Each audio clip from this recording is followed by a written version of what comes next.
Can you please all stand? And can you please join me in applauding the happy couple? Mr. and Mrs.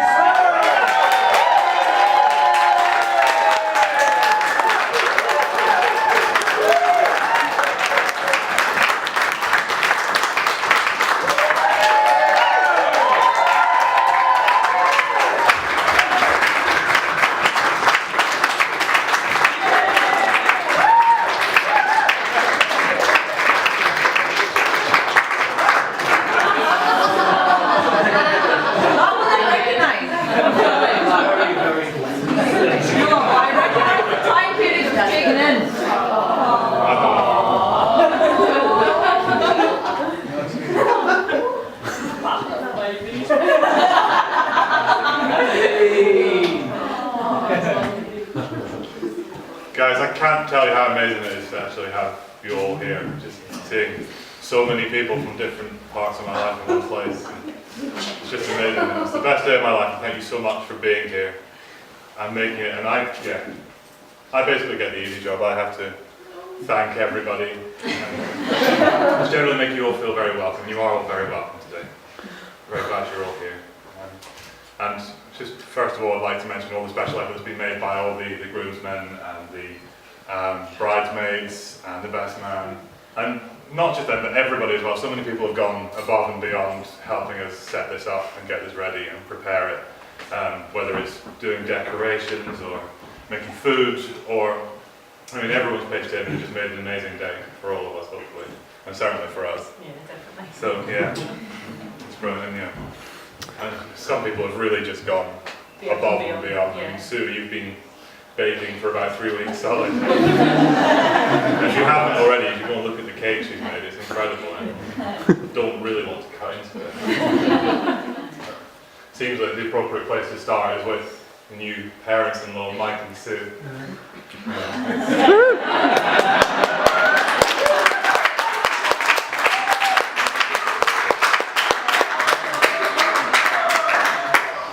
Thanks, Sonny.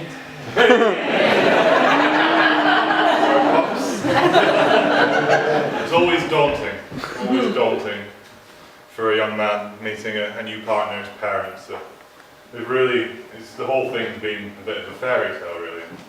I use the term fairy tale because there's a giant and a witch involved.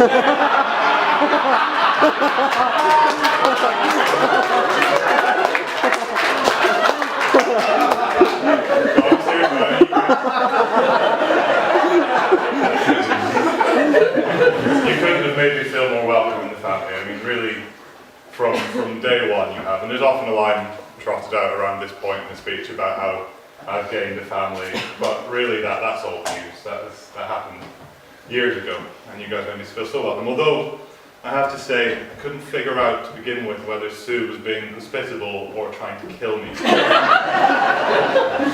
the spread this woman puts on. Get my tappers. Close. Yeah. I've never known people who enjoy food and drink quite as much as, well, one pocket in here somewhere and knows who he is.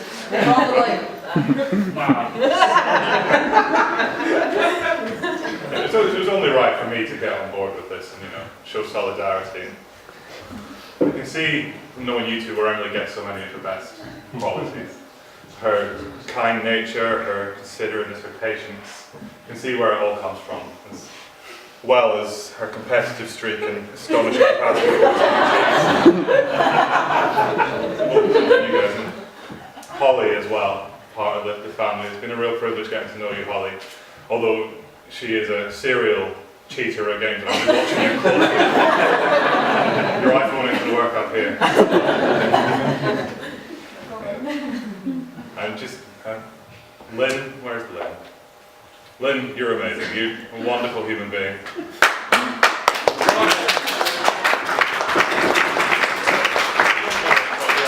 And it was a real lovely time we spent with you over winter. We had nowhere else to go, and it could have been really, really crap.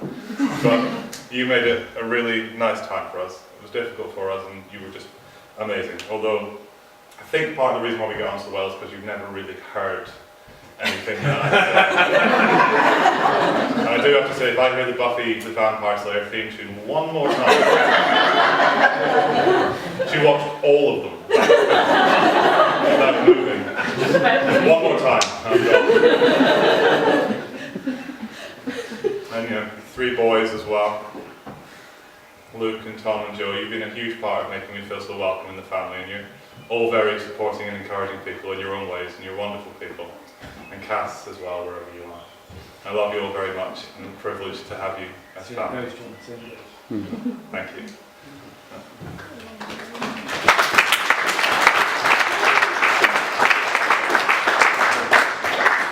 I just want to mention as well all the guys who were on the stag do. It was a fantastic time. I remember bits of it.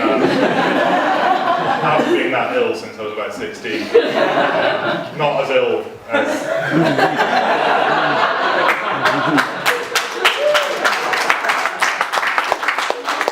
I think that one's fast becoming legend. Okay, I'd like to mention some of my family as well.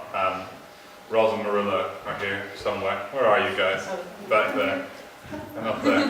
It's really good. I'm really glad to be back in Scotland so I can spend some more time with you guys, because we don't talk about these things in my family really, but I'm really inspired by how you guys have borne yourselves through the difficulties you've been through. And you are an inspiration to us, not just to me, and we love you very much. So, thank you.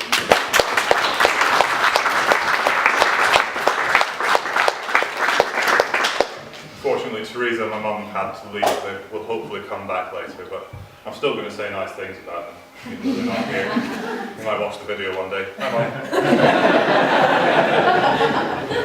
Teresa, I mean, our family's been through some hard times the last few years, and one of the really only good things about it has been the chance to get to know her a bit better, and to really feel like we are a family and quite close. It's really, really lovely, actually, so thank you, Teresa.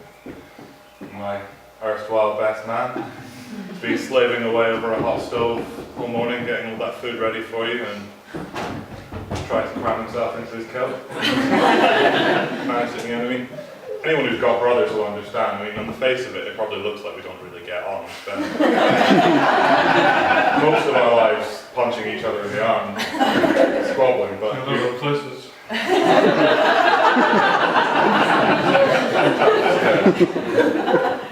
Yeah, going off cuff though. When I was about 9, he bit me on the nipple. For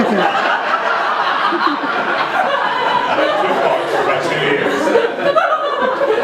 He was weaned too early.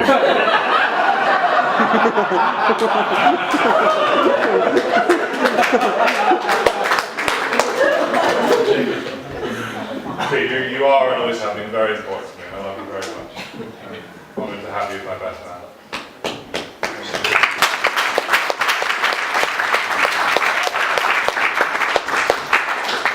My mother and father are thoroughly responsible for who I am, so my mum's not here, so direct all your complaints towards him. And so all their fault. Two very, very different people, but they both have strengths that I hope to emulate. My mother's quiet strength and her fortitude, thoughtfulness and her kindness. My father's generous nature, his willingness to see the best in people and put others first. And his general amiability, I think. Top shots, John.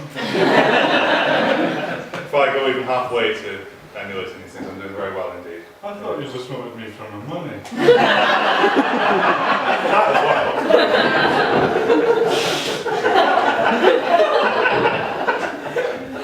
It'd be nice to see some at some point. Nice to see some of it back. It's an investment. Fortunately, I think I've also got my mother's stubbornness and your sense of humour. But there's only one person we're really here to toast. As amazing as all these people are, and it's my wonderful new bride. And I'd love to tell you the story of how we first met, but unfortunately I don't really remember it. It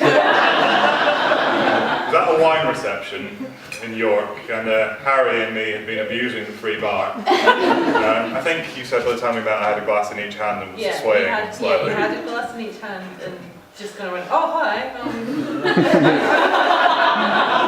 So it might have been love at first sight. But we just started hanging out a lot after that, and I had the feeling something very special straight away. And like any young man in that situation, I thought, oh my God, don't mess this up. Please don't mess this up. And I haven't. We've got to this stage. I'm always amazed by it.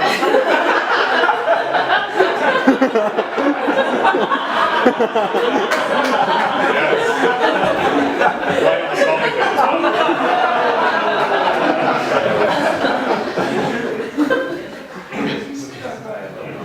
I'm always amazed by how well we complement each other. We accentuate each other's strengths and we iron out each other's flaws. And it's amazing to love somebody and know somebody who shares my priorities and my convictions and has the courage of her convictions to actually do these things as well. And who knows what adventures lie ahead for us. It's going to be amazing to find out. So I'd like to propose a toast. Not only the best thing that ever happened to me, kind as you are gentle, strong as you are beautiful, and as intelligent as you are inspiring. Here's to you, my Emily. Here's to all of you.